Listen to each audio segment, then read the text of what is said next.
tuzan tuzdurganların. Biz çalışaklarından kim beni diyecekler alar. Şunday motor edip çıkış yasarlar. Birisi kirip jitten aydagan ayağı start ayağı aşınma. Bal start olmasın İlnaz aşınma. Şimdi start birildi aydagız.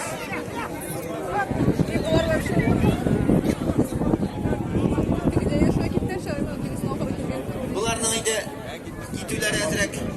Ekirinerek bir de bir ışınma azalar hazır ortadan gitganidan bu kitali. İdris abi yaydı atla.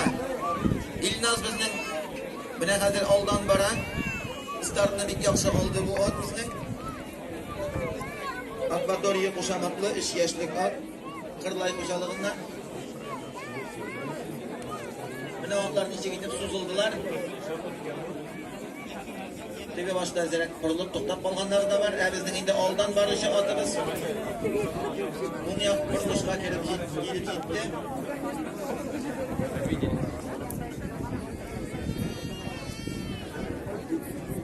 Oranı orttirgandan orttara bara, tezlik ortgandan orta bara, qara qizali rahatlanib bularni ishopardi. Tekmesin subhanallah barısına maturgana şabalar.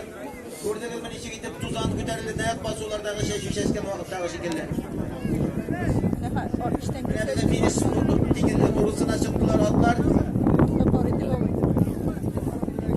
Birinci bo'lib elimiz bilganimizcha Abdullah Xo'jalig'idan Zakirjanov İlnaz Akvatoriya qo'shamoqdan otlar kiydi.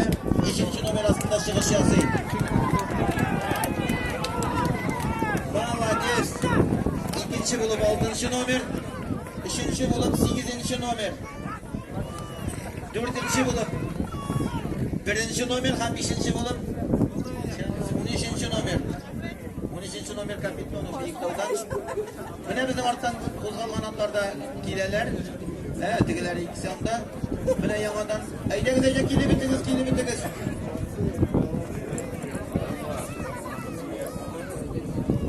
15 ham 23. Bizning tegi yoqda otlar